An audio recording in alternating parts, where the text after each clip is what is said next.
Supposed to be.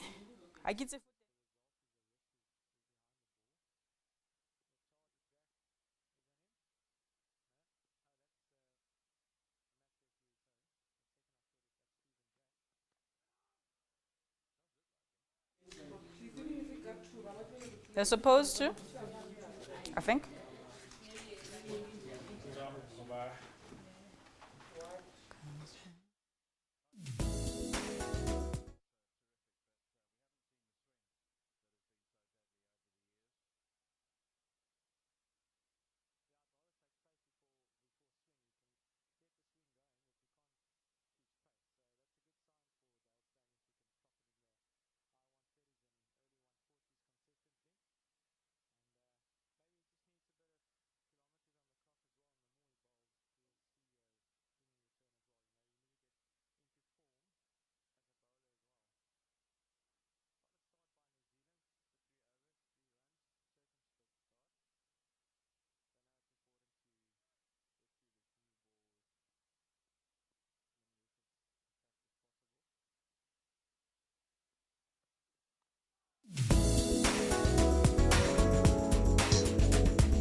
Welcome. So it's gone 12 o'clock, so you know that means it's time for all your trending showbiz news and interviews with me, Mfume Interview, coming to you live from Auckland Park in Johannesburg. I hope since you were last in my company, you've all had a blissful and blessed week, because even with all the clouds that might gather around us, there is always plenty to be grateful for. We're all still breathing, so our stories are not over just yet. On Twitter, I'm Mfume Interview, and alternatively, you can contact us via our show Twitter handle, which is @Trendz on SABC. Now, our first insert for today is from the Big Apple, where an exhibition is flipping the lens a bit and documenting the impact of the AIDS epidemic on the art world. The New York borough of the Bronx has been hard hit by the disease, which first appeared there in the early 1980s. The Art AIDS America exhibit looks back at the incredible breadth of work that's been produced since then. Here's Nick Harper reporting. 125 pieces of art spanning 35 years, the length of the AIDS epidemic. This is the work of rage, anguish and loss, often created by artists who are HIV positive or who went on to die as a result of AIDS. Born in 1986, Pacifico Solano is one of the youngest artists here. He was inspired by his uncle, who died of AIDS in 1989. After he passed away, it was as if he had never existed in my family. And I was left with these lingering questions of who was my uncle, why was he forgotten, and what did I have in common with him? And so he really was the entry point for me to find a way to find this neglected, forgotten history. His work, Pages of a Blue Boy magazine, shows just the faces of 100 male models from a pornographic magazine. Staring out, they challenged the viewer to remember them. Indeed, so much of the exhibition documents that sense of loss, like this workout bench covering from a San Francisco gay gym, a Turin shroud for the AIDS generation. Other works turn the artist into the subject to show the full impact of AIDS. He was a very, very promising photographer back then, and this is probably some of the last photographs that he did of himself, and it's documenting him in the hospital. Much has changed in the years since the disease was first discovered. Drugs have improved, life expectancies increased, and subsequently, people have forgotten. Anyone who was around in the 80s and remember how scary and hopeless so many people felt during the early days of the epidemics, and compared to now, you can maybe see that young people don't really have a measure of how impactful that was. The subject of stigma is also covered, like this textbook dispelling popular myths about transmission, a reminder that this virus was once scarily misunderstood.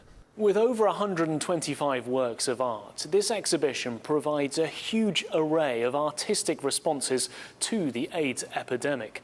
In many of the works of art, you can see the artists grappling with the disease, often within their own lives.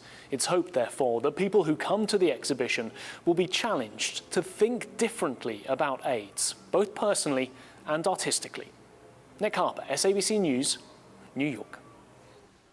Thank you to Nick for that. Now, the Berlin Film Festival's Panorama Audience Award winner, the stellar local film with a cast to match, Shepherds and Butchers, will open nationwide on the South African theatre circuit in October. The film, by filmmaker Oliver Schmitz and produced by Anat Singh, was filmed in South Africa last year.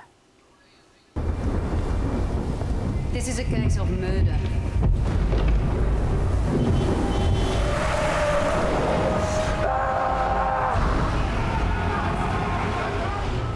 The Griffin Cart human drama is based upon the award-winning South African novel of the same name by Chris Manowork. Because your case is so bad, no one else will take it. I read in your file that you were a warder in the prison service. I suggest you find out what's in store for Manowork you. was a former advocate for the Durban Bar who filled the pages of his book with researched factual information from his years as a defense attorney for the condemned. I was at all of the executions. He dragged the bodies over there and then he lined them up. He lined up the bodies. Why would he do that? Multi-award-winning South African singer and songwriter Vusi Mahlasela performed the song Angels alongside Barry Gibb, who also composed the original song. The film sets a platform for critical debate on a global scale on the issues of capital punishment. I can't remember. That man must pay for what he's done. 2 years ago, you were a school prefect. You were a husband and father. And now here you are on trial for murder. How did that happen? What did you experience on your first day at Maximum? Were you ever screened or assessed in any way to ensure you were suitable for this work? It must have made you feel important and powerful knowing that you could kill and not be prosecuted for it. I can't get through to him unless I know what's going on inside his head. Tell us what happened, the reasons you fired those shots. Why didn't you talk to the warrant officer about seeking help? A psychiatrist could have helped you. Why didn't you tell me before I started hurting my wife? Before I lost everything? Before I killed 7 people? That is enough! Why didn't you tell me? You cannot ask a man to be both shepherd and butcher at the same time. Wow, definitely one to look forward to when it opens. Now let's take a look at international and local entertainment news that have made headlines this past week. I believe you will all agree, my fellow constituents of this comedicracy, that indeed these are burning issues that require due diligence and keen humor. South African comedian Dumi Morage has been in the entertainment industry for more than 10 years under one management, Smoky Club. This week, she announced the change of her management team to Blue Blood Management. Morage made the announcement on her Instagram page, saying, "With growth comes reinvention and new ventures. I'm excited to be part of the Blue Blood family." Of course, YOLO be handled within this context. Pearl Thusi has spread her wings to the Big Apple recently. Thusi landed herself a role on a New York-based series called Quantico. The series explores the lives of FBI recruits who go to the Quantico base in Virginia for 21 weeks of training to become special agents. The recruits get thoroughly examined and are considered the best and the brightest, but each one possesses secrets, including hidden reasons for enlisting. Thusi began her acting career with Zone 14 on SABC 1, where she played a character of an orphan girl. From there, one role led to another. Rihanna will receive MTV's Michael Jackson Video of One God Lifetime Achievement Award later this month. She joins the likes of Kanye West, Madonna and Beyonce. The award is considered the highest honor in the video music industry. It reflects an artist's impact on music, pop culture, fashion, film and philanthropy. Rihanna scooped the Video of the Year award at the MTV ceremony twice, and she is an 8-time Grammy winner with more than 61 million album sales. The singer will also perform at the ceremony in New York, where she has been nominated for 4 other VMAs for her song work with rapper Drake and her collaboration with Calvin Harris on This Is What You Came For. Let's play. Come on, got some better too? The soundtrack for comic book movie Suicide Squad took top billing on the weekly US Billboard 200 charts this week in the best showing for a film soundtrack since Pitch Perfect 2 in May last year. According to figures from Nielsen SoundScan, the group's soundtrack sold more than 182,000 albums. Canadian artist Drake held on to the second spot with 73,000 units sold, while Christian rock and Ben Skillet's new album Unleashed debuted in the number 3 spot.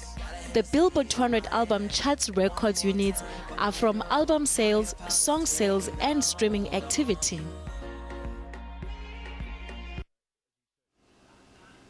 Stay tuned after the break. Trendz is back with more.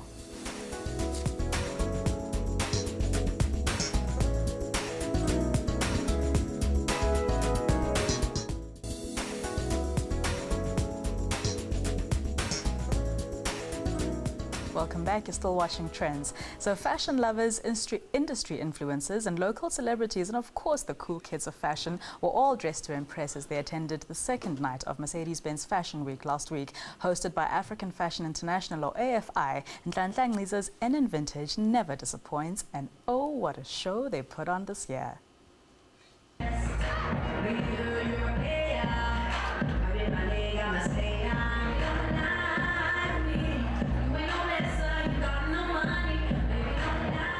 Singer-songwriter Nhlanhla Ngciza from Mafiki Zolo showed off her range on day 2 of Fashion Week. Ngciza closed the night with a high. Her runway included the likes of Kanye Mbao, who launched her new single Shake on the evening. The ready-to-wear red carpet range was modeled by top South African celebrities such as Thembi Siete, Jessica Nkosi, Sumizi Mhlongo and Babalicious, just to name a few. We caught up with Ngciza just after the show. Music and fashion go hand in hand, and you know, I can't shy away from the fact that I am also a musician. So every time I showcase, I want those two things that I'm passionate about to come through, which is the fashion element and the music element, you know, the musician element. And that's what I do every time I showcase. I want to bring the two together, because at the end of the day, as an artist, when you go out, you always want to look good, you know, you want to represent, and fashion plays a very big role with you know, personalities. Hence I use also a lot of personalities, you know, a lot of celebrities, because fashion plays a very important role in the entertainment industry. I thought it was so much fun. It was like an awesome party with people that are dressed up, and you want to be like, I want to be friends with her and her and her and her, so I can borrow everything they wear. I had so much fun, but I'm telling you, the backstage moments are not fun at all, because you think about what you're going to do, you worry about your shoes, you worry about the ramp. Oh my word, it was long. But I just love the brief that just be yourself. It's really about personality and enjoy the clothes and just have fun. And the response was great. And also looking amazing. I really enjoyed the dress. The head wrap just completes the look. And I'm really proud of Nhlanhla. I love her so much. I've just been a fan for many, many years. And also let's not forget that this is a very important month for women. Let's just show support. Really, it's pointless talking about it without really showing it, you know. So for me, this moment is very important, just to show that as women, we need to support each other. Nhlanhla and I share one sentiment, that when you're a woman, you need to be strong, keep smiling and keep going. Every day you wake up is another day. I mean, she's gone through so much, you know, with her losses in her own personal life, and the same with me. But we always come back. I always tell people that when you wake up in the morning, just keep coming back, and that's what it is. So that's what I share. But In Vintage is colorful, it's playful, it's yet sophisticated, but also young, you know, and that's what I love about it.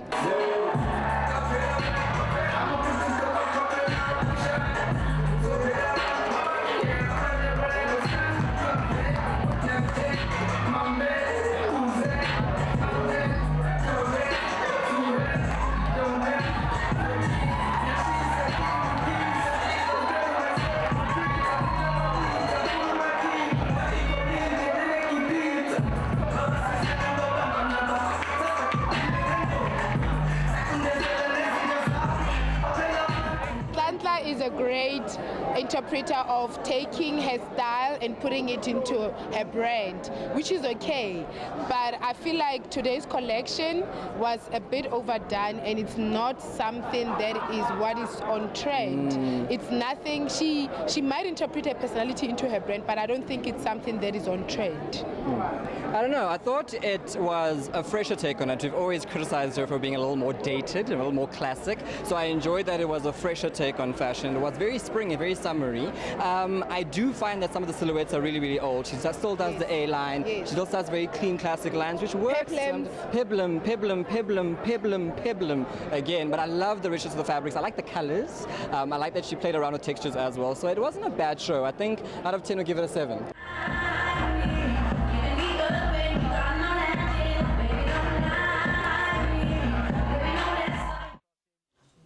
What a show, like I said it was. Congratulations to Kanye Bao on her new single, and my, oh my, Thembi Seete walked that ramp like a boss. Oh, it was amazing. Now, moving on to our next story, an Ethiopian woman has been making items and clothes using false banana fiber. Now, this false banana fiber from the Enset plant looks very much like the banana, but she is, however, struggling to penetrate a market that has been clouded by modern products. Now, Coletta Wanjohi visited her workshop in Addis Ababa to hear more. Her space is a small one in a building in Addis Ababa, but her products carry unique value. Teshalech Tadesse abandoned her teaching profession after 10 years to concentrate on her passion for design. And she chose to add value to the Enset, or false banana plant, one that provided food for her as she grew up. I make placemats, bag, vase, and things that makes a house decoration. All household items. It can be for the living room, for the bedroom or kitchen. I can make it in different way. After I start creating every day, I see different designs, and that makes unique. She has only one employee in the city workshop and depends greatly on 9 other women in the countryside of the southern region of Ethiopia, where the false banana originates. Teshalech has trained them to produce different designs when she gets a product order. It takes half a day to make one vase, half day, because sometimes I use different part, only the fiber, and also sometimes I use both the dry and the fiber part. It takes half day, sometimes for one day. But in a society where modern items are filling the market, Adot Designs has struggled with sales. The people who understand this organic, they are my customers. But I am trying to push all to use, and they understand. Some people are understanding. I'm working on it, promoting and designing and making. For now, Teshalech depends majorly on the local market to sell her products, but she's looking for partners that will help her access the international market. Adot Designs is just 5 years old and is trying to get on its feet. Her belief in the power of eco-friendly production keeps Teshalech producing with hope. Coletta Wanjohi for SABC Trendz in Addis Ababa, Ethiopia. Now, Doris' piece, a film created by Andrew Herald and Constantino Kaloraitis, will be at cinemas nationwide from next week, Friday, the 26th of August. Now, the film about an unlikely heroine named Dora, who is a prostitute living out a precarious existence in Hillbrow, and she is now in her 40s and has literally seen it all. Now, the powerful femme fatale, I'd like to call her, lead, is played by Kavanina, who is here today with me, with director Costa, to give us the lowdown on this film. Guys, welcome to Trendz. And first of all, congratulations. It's been a while to get here. I mean, this film, I remember 2014 talking about Doris' piece. The trailer was out. We're looking forward to this film. Any particular reason, Costa, why it took so long to get to cinemas? Well, yeah, me and Andrew Herald, who actually works at the SABC, yes, we started writing it in 2008. Wow. And yeah, it just takes a long time to raise the funds and all that. And we're at a place now in South Africa where it's a great time to be making movies because there are more getting made because of the DTI and the National Film Video Foundation who are helping filmmakers to make those dreams come true. So now it's speeding up, but when we started, it wasn't quite there. My goodness, so it was about a 8 long years. time. Yeah, I had hair then, you know. Oh, wow, sure. But this clearly was a labor of love, and I'm sure audiences, just from looking at the poster, Kavanina, Oh, welcome. my goodness. Thank you so much. So great to be here. You know, with you, it's like people know they're in for a ride. It's going to be tell us about playing the character Dora. Oh, man, what an honor. I understand. Just from the conversation first that we had with Costa over coffee, and him just talking about the movie and the dream and the vision that he has, and then going through the script. Yeah. I think I sent Costa a message. I'm like, Costa, I read the whole thing. Yeah. It's incredible. When do we start? Let's start. Oh, man, it's just, I mean, also putting yourself in Dora's shoes, because you need to play her stripped, so you cannot judge her. You need to play her without judgment, because naturally as a woman you want to judge another woman. You want to say, but why choose to be a prostitute? But you don't know until you walk in her shoes. Of course. And also the important thing was to make the relationship work between Dora and Peace. Yeah, and let's that's the talk key about element. Peace. This child actor, he's amazing. Marlo. Where did you find him? Oh, Costa, explain yourself.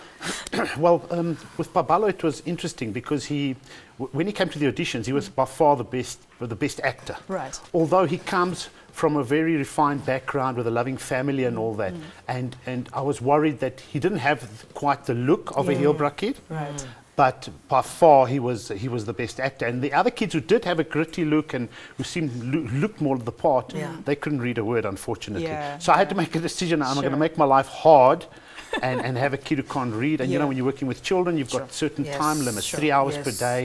They've got to get taught. Really? Is it 3 hours per day? Yeah, 3 hours, and they've got to have a tutor on board and all that. Yeah. So that's what you're faced with. And I thought, you know, and Babalo was so excellent and he's so brilliant.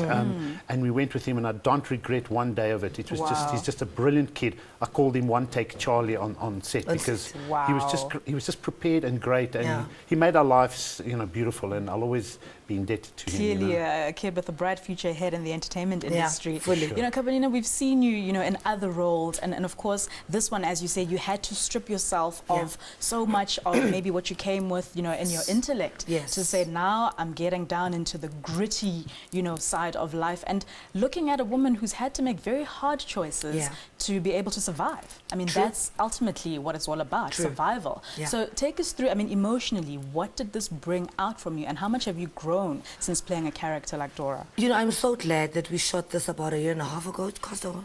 2014. 14, yeah? Yeah, so March, so the evolved, like I've evolved as a woman from the movie. I was saying to someone that was interviewing me that the movie for me was such a, I feel like it was therapy for me. It was therapeutic for me because it made me, it taught me to let go of a lot of things, you know, because we as women, especially in the industry, you're faced with so much, and also there's so many expectations from you as a woman. But if you cannot go into anything, any situation with so much baggage, because you cannot be true to it. So in order to be true to Dora, you must go through, it's almost like big therapy session, and that's what the movie was. And one guy, Beyonce 702, says to me, I feel like I've been following your career, and it's almost like you were preparing your whole life to play this role, to play this part. And it had to be played with honesty. In any other way, it wouldn't. You wouldn't. I don't feel it would have been. It wouldn't have been convincing. Authentic, and also it's not even about playing a part. It was mainly about becoming. And Carter was he was such a brilliant director for me because he put so much trust. So he would talk about the scene and where we should take the scene. But it made me feel so responsible because I had to sort of find angles and placement. That through. So I love that because it was a sense of responsibility, and it felt really, really good. Costa, I know you were involved, I mean, in every single part, as you say, of the movie. The cast, my goodness, the likes of Hlubi Mboya, Ronnie Nyakale, Israel Makwe, geez, it clearly is going to be an amazing one. And just tell us about the synergy, you know, behind the scenes of the cast, because they had to, you know, some of them fine, like your Ronnies and Israels, have played and maybe been in these real life kind of situations. But they had to fuse in and blend with everyone else. So tell us how, you know, was it like group sittings where you'd read and they'd advise, or how did it work, you know, behind the scenes? Yeah, no, we don't do group sittings. We just get on set and we do it. Yeah, that's the best way I like to do it. There's no time and there's no budget for all that. And, you know, I did the auditions, and it's important for me to cast properly. And we did like for months auditions. And I make sure that the casting process takes time, that I'm 100% positive of who I'm getting.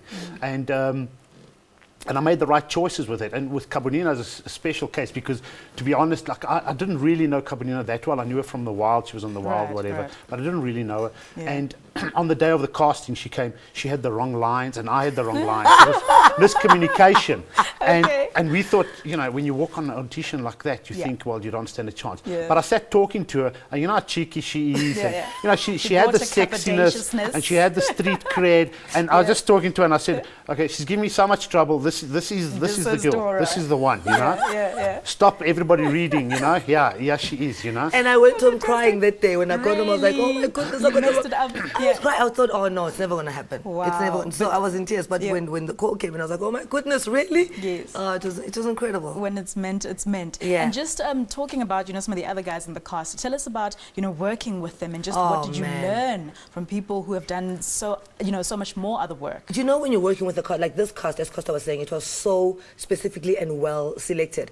It's an energy thing, you know, so all of us sort of gave each other energy, and we inspired each other so much. Like when I did a scene with Ronnie would say to me, Kabo, how's about you try it this way? You know, and I like that with actors that are genuine, actors that are pure artists, are able to do that with each other. Yeah. And that's what I enjoy. So, I mean, I didn't do any scenes with Israel. I mean, I love Israel. I think it's incredible. Yeah. Subi is out of this world. Sure. And there's a great actor, Danny Kio. Danny is, oh my goodness. Yeah. And minimalistic, and he's not big on dialogue, not big on chatting. But I mean, once you are on a set with him, he gives you that, you guys feed off each other and non-verbally. So it's just a great energy. Fantastic. Costa, I mean, having someone like Gio being your musical, your composer, illustrated, I mean, the man is amazing. He's done so much for movies and even just South African music. Yeah. And then you also have, you know, a script like this. And you fused as well some of, you know, your background and, you know, the Greek symbolism and also religious stuff. Sure. So just what is it that you want people, when they look at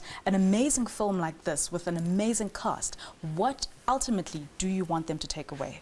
Well, it's really, you know, incorporating the music and what Gio composed, and the brief to him was, it was the same brief with everybody. It's like a journey of redemption, really, for the character of Dora, and does she find this redemption in this journey that she takes?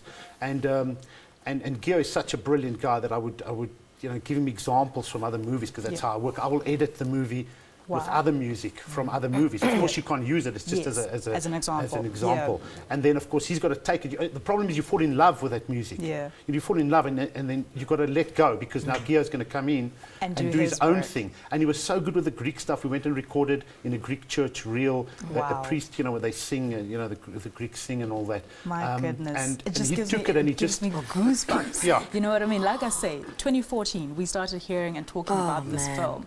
And it's just been such a long time, and you know, thank you so very much, Costa, for your labor of love. Kabonina, you know, all the best to you. Your star will continue to rise. We're definitely looking forward to seeing a different side of you and everything that you'll bring to this film. So the 26th you'll be there? 26th. Our no choice. No, of course. Okay. South African films we love and support all the way. Thank you so very much, guys, and congratulations. Thanks so much. Thank you. Fantastic. Stay tuned. Trendz is back after this break.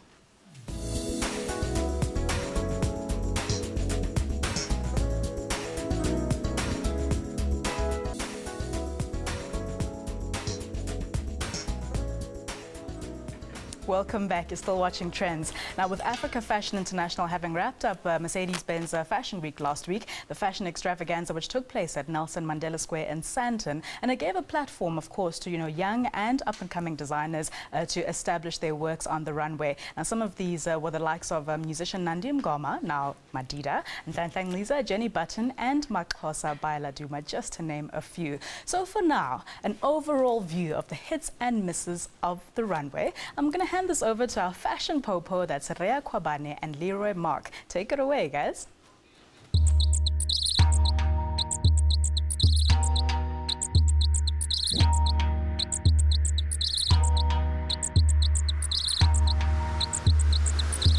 Thank you so much, Rufilwe. Yes, we're coming to you from the fabulous Doris store in Sandton, Africa's richest square mile, where fashion happens every single day. And what a great place to be, because we'll be speaking everything Mercedes-Benz Fashion Week. It happened a couple of days ago. Of course, I don't travel alone. I travel with my beautiful captain in fashion. Her name is Rhea.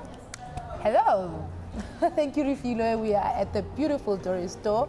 As you can see, for the first time, we look very fabulous. We washed. We showered today. We showered today. So I wasn't here for day one of Fashion Week, but you were here. You saw the Nandi show. I saw everything that happened on day one.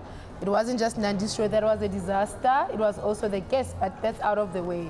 Anyway, with Nandi's show, my friend, what I'll tell you is that you could tell the difference between a designer and a celebrity, and there were two kinds of designs that they had. So she had color, but color had two collections. So she didn't do the whole collection herself? No, she didn't do the whole collection herself. I think she did part of it because after the runway, after they walked, you could tell that this was done by Nandi and this was done by the designer. So it was a bit of a disaster in terms of some pieces looked unfinished. Oh, are those the ones that Nandi would have done? Those were the ones that we think Nandi would have done. And the ones that were done by the designer, you could tell that he prepared and he was hands-on and he knew what he was doing. Whereas with Nandi, I think she was just launching herself as a girl or a celebrity that's just not one-dimensional. She's not just a singer. She's now getting into fashion, and this was a way of introducing herself into the industry. Wasn't that, there was a huge bombshell she dropped off on the day. I know, right? You tell us. What did she do? Did she not pull a what? It is alleged that Nandi Ngoma did a Beyonce on us. So she came through and announced to the whole general public that she was pregnant. After denying it. How? She looks like she's 9 months in. Exactly. How did she hide for so long? After she denied it. I mean, she's been written about, she's been denying it, but then that's the only reason why Oprah Zakes then put a ring on it. And she doesn't want it to look like that, but that's the whole purpose. But it's fine, we're happy for her. She looks cute, she looked hot in that tight dress, and the baby bump is definitely out there. I feel like the scandal on the fashion circuit was overshadowed completely. Like the fashion was by the side on day one because of Nandi and her baby bump naked. And then going into day 2, I mean, Ndlandla, another celebrity, and you tell me about that because I had a really big issue with Ndlandla's show because I think as a celebrity she has not done this for the first time. She's been showing on fashion weeks for at least 2 years. I think even more. No, it's a year, but the brand has been in existence for more than 8 years. So she came back to the runway last year. So she's been doing it. Yeah, after she took a break and she said that when she came back, it was the fact that she has learned so much through her travels. So she wanted to show that through her travels. I beg to differ. I think she hasn't learned very much because the fact that she had a fashion faux pas on the runway, the fact that a halter neck came through. I feel like as a career person or a person that respects their craft, give us the best of what you came there for, which was fashion. And the fashion was not even nice. So let's look at the clothes then. I mean, she had quite a lot of ready-to-wear stuff. She had... a lot of monochrome, a lot of stripes, a lot of pink. A lot of neon. Lots and lots of neon. Pastels. And then at the end of it all, she brought out Loot Love in that taffeta number. And she brought out Jessica Nkosi in that big sort of embroidered number. And for me, it looked like it was 2 separate collections. Exactly. And the thing is, I feel like Loot Love's dress, it might had been a try out of Rihanna's marshmallow dress, but it looked more cheap because of the silk that she used on top, and the embroidered on it to me didn't make sense. It looked like a curtain. It was slightly funny fitting, and I also think you lost a lot of it because you couldn't see it because of all the paraphernalia around it. Right. The high-fiving, the music, the dancing on stage. Everything was just around celebrities, and I feel like, okay, fine, she brought it forward into the entertainment side of it, but the purpose as to why she was there, which is fashion, she didn't bring it. Out of 10? 5. 5.5.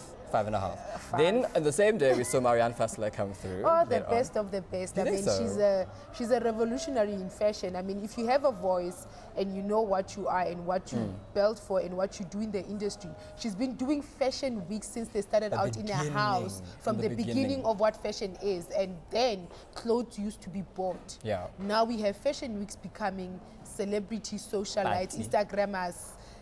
These kids that we actually don't know what they do. But throughout all of that, what do they do? But throughout all of that, she still kept to her own aesthetic freedom and revolutionary voice because she's got that voice. And you know what I loved, Ria, about her show? That it was a quintessential fashion week. You could have seen in London and Paris. You could have seen in Milan. She put a wonderful product out. I like the finishing. I like that you could see from where we were sitting even that it was beautiful finishing at the bottom. The hemming was beautiful. The seams were amazing. Exactly. And I think there's nothing we can fault Marianne on over there. I did think the show could have been longer. Day 3, David Tlale. So I love David Tlale, and we had him on the show not so long ago. And for me, it was, look, he kept true to his aesthetic. Yes. I did think some of the pieces were very chaotic because he did use a canvas to which he put some dark paint on. Yes. He used lace, lots and lots of lace. He used that flowery sort of 3D flowers. Yes.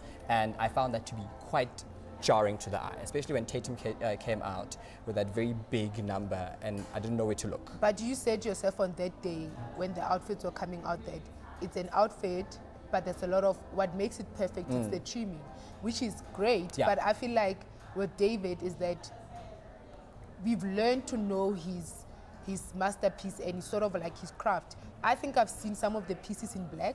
Yes. And now they came back in white. But do we then say that's not designing if he comes back and repeats a number in a different fabric? Because I find also that you get lost in the aesthetic of David Tlale because he'll give you one. Exactly. So either black, either white. Either white or other whatever fabric he works in. That's what I'm saying, that to the point that we can even learn now his cut and the way that his clothes look, that it's so easy for me to say, but I've seen this in black. Talk to me about the guys on the runway, because he did lots of those long jackets, and then there were some guys. He did lace pants. I don't know who's gonna wear sequence pants. I don't know who's gonna wear that. He did a lot of lace pants. I'll wear sequins. So talking about one fabrics, my Xhosa has been criticized in the press for using the same print, the same fabric that it's not the same. I think it's the same. Obviously, that's what he specializes in a wool that is made in South Africa. The clothing is made in South Africa, but you can't say, yes, there's that question of how far will he go and how far can we stand. Because I need him to evolve. I need him to, after this collection, do something better. But that's not what he's going to do, because his brand, it's as simple as it's a wool and it's jerseys and that's it. And you can't do anything to it. The question comes in as where, what next can he put? Can he sustain it? Yes, no, can he sustain it? But also, he's not going to change the fabric. The question comes in, what else can he do with the fabric? Yes. He's not going to change the print. He's not going to change the fabric. He's not going to change the fabric. What else can he do? I look forward to him with doing the fabric. Can he do cushions? Can you do couch covers? Can you do? You get what I'm saying? That's how you evolve, because then that is your signature. That is your aesthetic. But don't you find, Rhea, that with these heritage brands that have sort of very set aesthetic that's very distilled in where they come from, what they use, that after a while, after we all have a Xhosa item in our closet, we're like, well, I don't need to buy another one because it's not going to change much. No, you can't buy another one. I look forward to seeing how he evolves from here, and I think one day we'll see I want a couture line from him. I want him to give me high drama using the same fabric. But he's got a sister who showed on Saturday, Tina Ngokolo. So how is he gonna go couture when the sister's couture? But use his aesthetic. He must do his aesthetic and use it. And the sister also is influenced by Xhosa. And that's how we wrap up Fashion Police this time round. We'll see you again next time. Ha! And by the way, just a disclaimer, those are not Trendz views. That is Rhea Kwabane and Leroy Mark. Thank you guys for all your honest opinions on Fashion Week this year. Now, popular house songstress Mfume took the house scenes by storm in 2013 and has since worked with SA's heavyweights like the drum boss himself, Mr. Heavy K, and DJ Euphonic. She dropped her debut album last month titled The Birth of Mfume. Amazing, amazing work. And she is here to tell us what we can expect from Mfume Somandla. Hello. Welcome, Thank Mfume. you. Jeez. Yes, I'm finally here. I'm here, Trendz. I'm here. You know what I mean? It's amazing because actually you work in the building. Yes. You know what I mean? Yes, So I'm you're still internal. keeping your day job. I have my day job. But you have this other whole life and persona. You transform, girl. A You whole transform. life outside of what I do at the SABC. Sure. Yes. Tell us about your musical journey. And I mean, how from the start did you get to working with the likes of Euphonic? And I mean, of course, that's been a major stepping stone to getting your name known. Yeah. You know, like I had a plan because I've always loved music. I've always been interested in doing music. I couldn't study music though because I was like, hey, music is very hard. I'm sure sometimes you make it, well. sometimes you do not. So let me rather study something, which I enjoy television. I was like, okay, television I also enjoy, so let me study that. Studied that, but I thought to myself, when I get to Johannesburg, I'm definitely going to explore. And in 2013, I hooked up with Heavy K and we did a smash hit called Wena, and it just went viral. After that, I was like, what am I going to look back for? I'm not looking back for nothing. But how was that? Because here you are and you're, you know, a normal girl who's come to Joburg obviously to explore her dreams. You do this hit song called Wena and everybody, everywhere, every party is singing it. It took me by surprise, to tell you the truth. I don't think I was prepared because, you know, my first my first appearance on Live Amp, I was singing like this. And people were like, who's that girl? Hey, who's that girl? You know what though? It just, everything happened so fast. I'm so happy that everything happened the way it has. 3 years later, you are doing it, girl. Congratulations on your album. I want you now to bring out the diva, this girl. Thank you. The Birth of Mfume is out. They can get it in the shops. Kespanya Vest, Professor. Fantastic. Busisa Nogwazi, all the guys from Kalawa are there. So it's a smash, guys. Fantastic. Thank you. Take it away.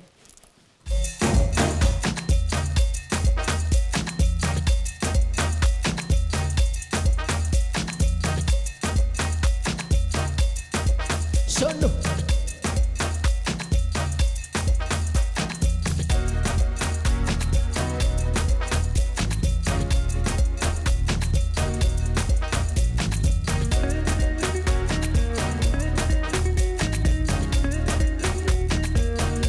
Ngizohamba ngifike lapho khona. Ngizohamba ngifike lapho khona. Uyadela wena ndaba ngokufihla isandla sami. Uyadela wena ndaba ngokufihla isandla sami. Ngizohamba ngifike, ngizohamba ngifike, ngizohamba ngifike, ngizohamba ngifike. Uyadela wena ndaba ngokufihla isandla sami. Uyadela wena ndaba ngokufihla isandla sami. Ngizohamba ngifike, ngizohamba ngifike, ngizohamba ngifike, ngizohamba ngifike.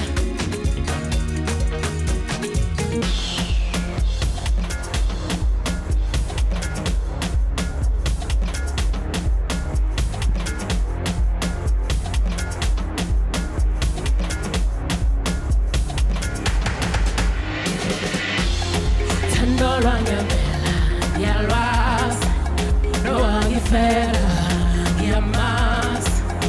Thando lwangempela ngiyalwazi, oh lwakho Baba. Yahweh, Yahweh, Yahweh, Yahweh, Yahweh, Yahweh, Yahweh, Yahweh.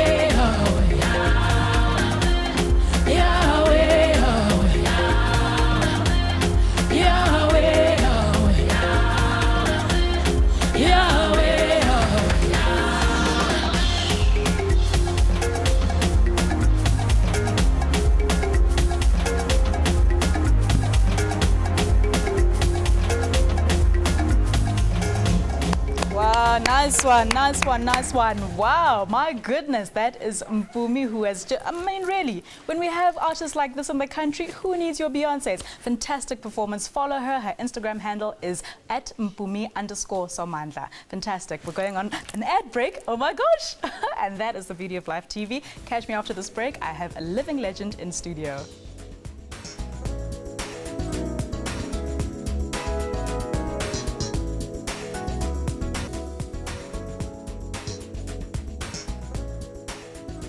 Welcome back. You're still watching Trendz. Now, throughout the month of August, which is a celebration of women, we have been bringing you interviews with phenomenal South African heroines who have made their mark in the arts and entertainment industry over the years. Now, today is no different. I did tell you before the ad break and before my little faux pas that I will be joined by a legend who has graced our stages, our televisions, and even the radio for so many years. Mama Mara Louw, welcome. Thank you. Wearing my favorite color. Yes, you know yellow. what I mean? Like we channeled this thing. We channel. I've been channeling you all morning.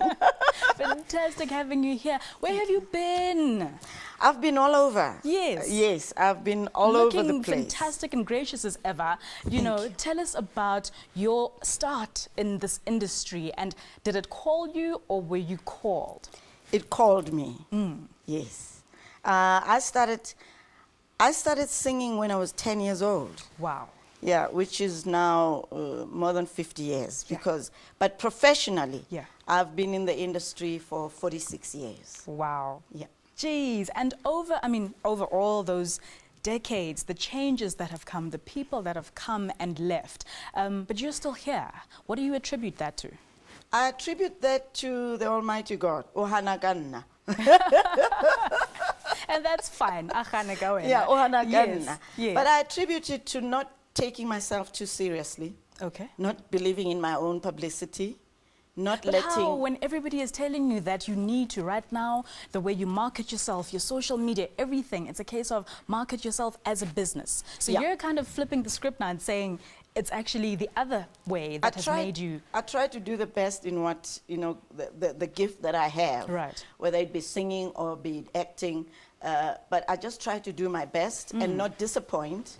And I try not to have a big head and think I've arrived, now I'm bigger or larger than life. I'm still on a road where I'm trying to get somewhere. I still believe that even after 46 years, I still haven't quite achieved what I'm aiming for. Can you tell us what your end game, what is my it end game? ultimate, My end game is to be a kind of role model and see an artist who doesn't think being an artist just means looking glamorous and attending big events or small, whatever it is, but being true to yourself and giving all you can, all your best in what you do. And that for me is the road that I'd like to see. I'd like to see someone who can emulate some of the good things that I've done, not emulate the bad ones. I mean, we've had good and bad. All of us, I'm sure we've been through that road. Of course, we are all human and we're all fallible. Right. Yeah, and it's everything, I guess, it's about how you bounce back. How you bounce back. Yeah. You pick yourself up, dust yourself off, start all over again. Oh, wow. When are you getting back on stage? I mean, I hear you just singing that little bit and it's like, my gosh, I'd love to see you on a cabaret or something on stage, just something, you know, to celebrate your life maybe. There's so much happening at the moment that I don't even know where to start. First, I'm busy shooting 2 television series. One we just finished yesterday, which is going to be on SABC. That's Tempe Pushers. And I'm also part of another production, a telenovela called The Queen. Right. And I'm having... New one, and it's doing crazy with the ratings. It's amazing. I'm having amazing a time cast. of my life. Yeah. And we're busy editing. My book is coming out in November. I can't tell you the title yet and what it's about, but it's about my life. Okay. From the age of 6 up until... Is it a tell-all? Like, will people be surprised, laugh, they'll be People amazed, are going to laugh and cry shocked. with me. Really? They're going to laugh and cry Wow, with so me. this is you giving your all. Yes. And as a woman, this is, you know, a Women's Month in South Africa, and over the month I've had, you know, amazing legends here, the likes of Mum Abigail Kubeka, you know, Mfume Dana was also here. And what are just some of the lessons and pearls of wisdom that you can impart to a young girl watching, whether they're in showbiz or not, but just on the essence of what makes you stay true to yourself, and be able to reinvent yourself almost with everything that comes, but you never give up. Yeah. One of the most important things that I'd like to impart to young girls is first to love yourself first, and then love everybody else around you, your family, or if you've got kids, your kids, but love yourself first. Have this pride whereby you don't allow anyone to bring you down. It doesn't matter what shape or what you look like, whether you're beautiful or you're not so gifted, you know, on the windscreen side of things. But whoever you are, just be proud of yourself. Learn to love yourself. Learn not to undermine yourself. Learn to learn from your mistakes and improve on them. But most of all, be true to yourself. Do not try and be a Hong Kong copy of somebody else. Because you can't. Ultimately, you cannot. You can't. You can know, waste we many, only many can years have trying. one of you. We can't have 2 of you. So if you learn to say, I am me, I am Mara Louw. There's no other Mara Louw, there's no other Tandy Klassen, there's no other Miriam McKay, there's just one of each one of us. There's one of you. So you can look up to me, but you don't have to copy me from everything that I do. Right. But most of all, try and be unique. Try and just sometimes forget about the trends. You know, I know this is about trends. Forget about, oh, this is fashionable, so okay, song is this yalapo. You know, just break away. You'll never know. You could be starting your own trend. Sure. But if we all follow the same thing, you know, it's impossible because every single one of us has our own unique. And I know, barcode. and I'm not a follower of fashion either. So fantastic. Oh my gosh, amazing. And just after, you know, the book and the, you know, the film, and not the film, but the series that are coming out as well, the amazing people you've worked with, what would you like to be remembered for? for laughing. Wow, okay. Oh, we missed that laugh. We missed that laugh because your characters on Tempe Pushes and the Queen, obviously, it's not this you. But I wish we could spend so much more time with you. It's been amazing. Thank you for the pearls of wisdom. Thank you for coming through and gracing us in our studio today. It's been a pleasure seeing you. Thank you for inviting me. Fantastic. I really appreciate it. Okay, Mom. So, in celebration of Women's Month, Gallery Momo in Parktown, north of Johannesburg, is hosting an all-female art exhibition which explores how history has played out on women's bodies across the world. Let's have a look. They may be from different parts of the world, but their work is interrelated. On the white walls of Muna Mokwena's gallery, established in 2002, artists such as Ayana Jackson, Mary Sibanda and Florent Demosthenes portrayed their mediums through this group exhibition. I think that, you know, especially with Women's Month and especially the fact that women's issues are so big in the country at the moment, I think that these three artists are perfect to showcase women's issues. They, all three of these artists are, their conversation and their narratives very much about how history has played out on black women's bodies for centuries. And so I think it's powerful that these artists, you know, artists are a reflection of what is happening in society. And all three of these artists in their conversation have women's issues in particular at the forefront. Sibanda's work triggers the human form through photography, sculpture and seeks to explore the construction of individuality in a post-colonial South African context. In this particular photograph, the dogs represent unexpressed emotions and anger often contained by women. Sibanda and Jackson's work are related through the photography medium. However, Jackson explores the experience of contemporary Africa and diaspora societies. Demosthenes' artwork seeks to zoom into the sensitivity of racial concepts and how black culture has been marginalized. And this is what a regular art lover thinks of the exhibition. I like the fact that it's a women's theme. That's what the issue we need to talk about in this country. And when the society fails us, I think the artists need to remind us what women can do. And I hope that it can wake some people up. I feel very sad that we have the best constitution in the whole world. But what does that help us women? The society fails us. I think the legal system fails us. I think the people who uphold law, the police, fail us. The exhibition is open to the public and the showcase will be put down at the end of the month. And with that, we have come to the end of another brilliant show. As writer Anna Taylor once put it, nobody else gets to live your life. You're the artist, so paint your picture. Dream your own masterpiece into reality. I am Mfume Interview, so join me again next week. And until then, go out there and be the best version of your authentic selves. Thank you so much.